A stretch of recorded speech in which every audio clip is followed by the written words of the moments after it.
In this video, I'm going to show you how I updated this half bathroom by making my own shiplap paneling, and the total cost for this project will be less than $100. Let's go.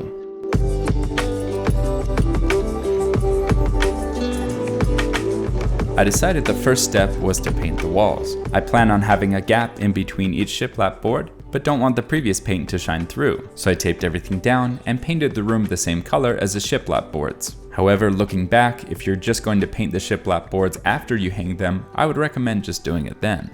To move forward, I need to remove everything from the room, and I'll start with a vanity.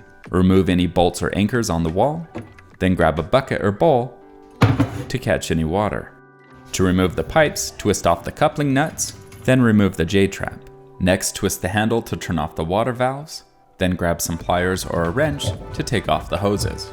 Again, make sure you turn the valves to turn the water off, or else water will get everywhere and your kids won't respect you. Also make sure to catch the water inside the hoses. With the water hoses detached and the J-trap removed, we're good to take off the vanity. Simply grab it and pull it away from the wall. With the vanity gone, the next step is to remove the toilet. Usually behind the toilet, you'll find the water valve. Turn off the water, give it a flush, then remove the hose. Catch the water inside, then push up the flush valve. Take off the lid, move everything out of the way, and grab a towel to soak up any remaining water. You'll next need to remove the bolts that are holding down the back tank. Take that off, and you're good to go. Next, grab a stud finder and a long level to measure out the studs throughout the room. However, to measure all the studs, I'll need to also take off the mirror. To do that, you'll need to remove any screws or anchors around the mirror. However, mine was still glued to the wall. If it's glued, the best way to take off a mirror is to get a packet of these shims. They're about $1.50 and work great. I also recommend using a rubber mallet, not a metal one. What you're going to do is hammer the shims all the way around the mirror. Put one or two in, then go to the opposite side and pound the others. Go all the way around the mirror and you'll hear the glue separating. Be ready to catch the mirror as it will pop right off. Unfortunately on my mirror they really packed the glue, so it pulled off some of the sheetrock. We removed the vanity, the toilet, and the mirror and measured out all the studs throughout the room. So now let's go get the shiplap.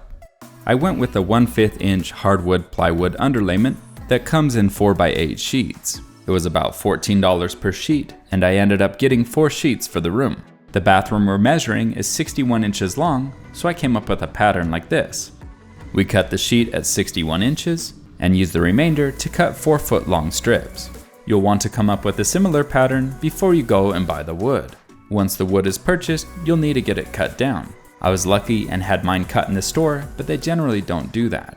If they do help you out, make sure to buy them a drink to say thanks. If it's not cut in the store, you'll need to use a table saw to cut them down. While you're there, grab some sandpaper because you're gonna need it. The next step is the most important, and that's sanding down the wood. I tried a hand sander, but after about 5 minutes, I decided to get out the electric sander. I threw on a 220 grit grain and spent the next 2 hours sanding.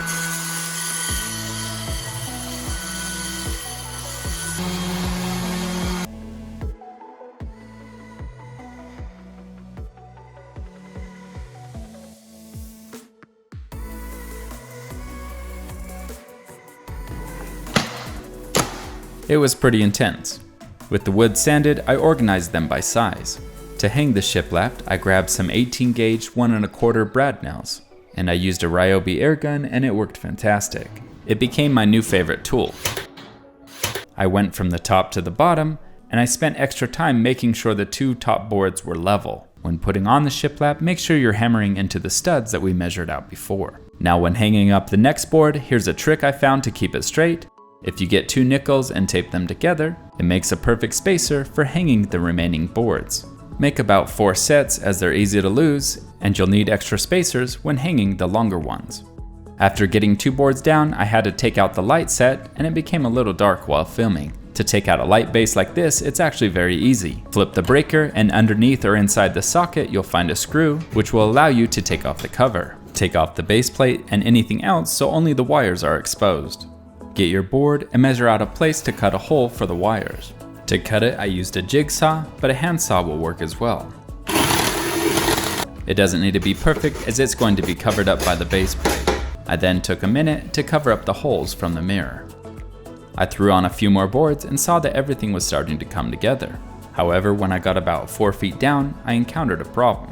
The drywall was not straight and bowed about 1/8 of an inch inwards, so I had to cut my boards to fit.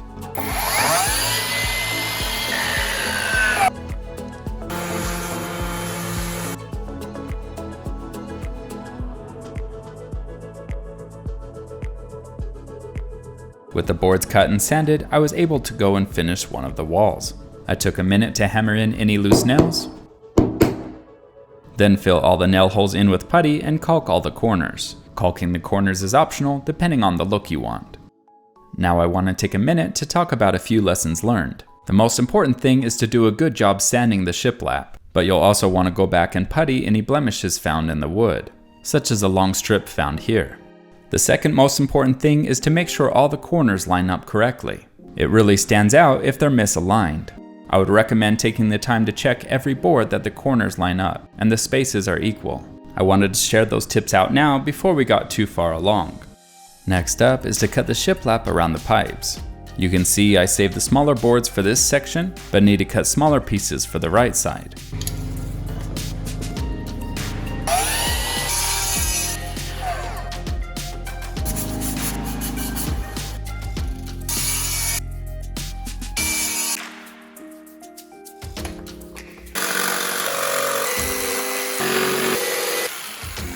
Again, the cuts don't need to be perfect as they're going to be covered by the vanity, but make sure to line everything up. Again, the nickels work fantastic, so thanks whoever thought of this. Alright, the pipe section looks great. I also put a piece around the toilet, then spent some time sanding everything down and cleaning it off. As mentioned before, you'll need to caulk every single nail hole, then sand them down. It takes time, but make sure everything is smooth and clean. With everything sanded down, the final step is to paint it.